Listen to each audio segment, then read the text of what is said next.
As we reported, the Trump administration in China today announced phase one of a deal to de-escalate the trade war between the world's two largest economies.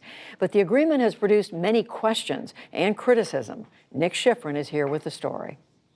Judy, the Trump administration portrays this deal as a major victory that could lead to fundamental change by China at little cost to the U.S. A senior administration official said China had agreed to structural reforms on behavior that's long concerned the U.S., intellectual property theft, forcing U.S. companies in China to transfer their technology, and currency and foreign exchange manipulation, among others. And China committed over the next 2 years to purchase $200 billion in American agriculture, manufacturing, and energy products. In return, the U.S. dropped a new round of tariffs scheduled to take effect on Sunday and reduce a previous round of tariffs. All told, those changes would affect more than $350 billion worth of goods. To talk about this, I'm joined by Mary Lovely, professor of economics at Syracuse University and senior fellow at the Peterson Institute for International Economics. Welcome to the NewsHour. Thanks very much. Thank you, Nick. We can't read the actual deal yet, but the administration describes this as significant, very significant, in fact. How do you assess the significance of this deal? Well, I think on net, it's good news in the short run for the American economy. We have some lifting of the tariffs.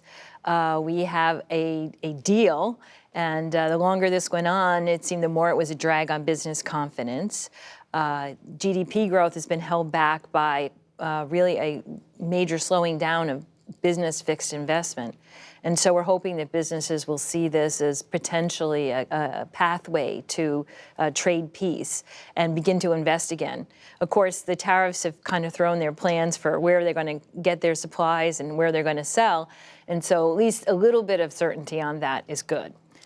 Let's look at some of the specifics. The administration is claiming China has agreed to fundamental reforms, most notably intellectual property, theft, forced technology transfers. These are things the U.S. has long complained about. Is there any indication that China is actually willing to deliver fundamental reforms?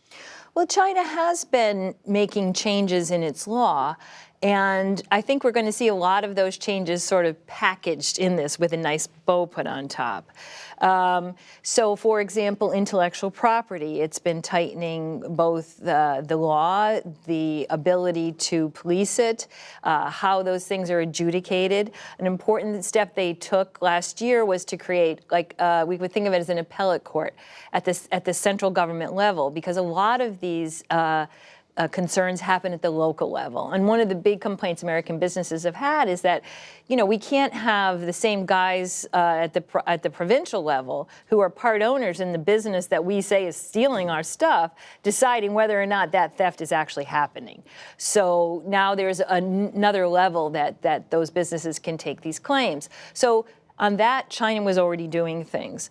On forced technology, they created this new foreign investment law last January, which clearly states that foreign investors need to be free of any kind of coercion on their technology. So a lot of these things were happening, at least on paper. The administration says that China is going to buy $40 to $50 billion of agricultural goods this year and next year. We got a statement today from a group, Farmers for Free Trade, questioning that, hoping that, quote, this is not an empty political promise.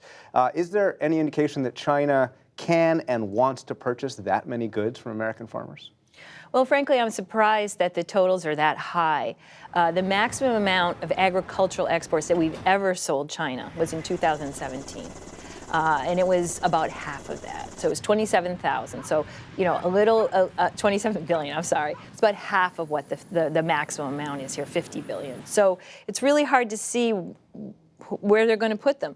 Plus, the Chinese economy has been slowing, which would slow the demand. There has been political criticism today of this deal. We can show a tweet by top Democrat in the Senate, Chuck Schumer. Quote, President Trump has sold out for a temporary and unreliable promise from China to purchase some soybeans. Is the Chinese promise temporary and unreliable? Well, I think Senator Schumer believes that this trade war would have led to better outcomes. I personally do not think that is true. This is not the way to get change in China. We are seeing dramatic changes in the political system in China, a massive increase in the role of the state, a lot of investment going into state-owned enterprises. We're seeing political repression in many ways.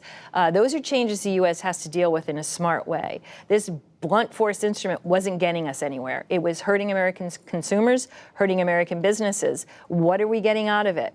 I'm not sure what Senator Schumer thinks about we were going to go, but I didn't see this going anywhere in a positive direction. So I'm happy that we at least called the ceasefire today. So the hurdle for phase one has been high, and phase two is even bigger, right? I mean, more fundamental reforms. How far are we away from the end of the trade war? So I think we're very far away from the end of the trade war. What we packed into phase two are the difficult things. Industrial subsidies in particular, since these subsidies are fundamental to China's development plans, to reorienting its economy toward higher wage, higher capital intensive activities, and moving into the so-called emerging technologies like electronic vehicles. We also left aside issues having to do with market access, having a level playing ground for our tech companies, for our financial companies. Those are going to be very difficult. They're going to move into other issues, including censorship of the internet, Chinese control of their own financial markets, and national security. And we know those are going to be tough. And so not a lot of progress before the election in the U.S., probably. I do not think so, no. Mary Lovely of Syracuse University and the Peterson Institute of International Economics, thank you very much. Thank you.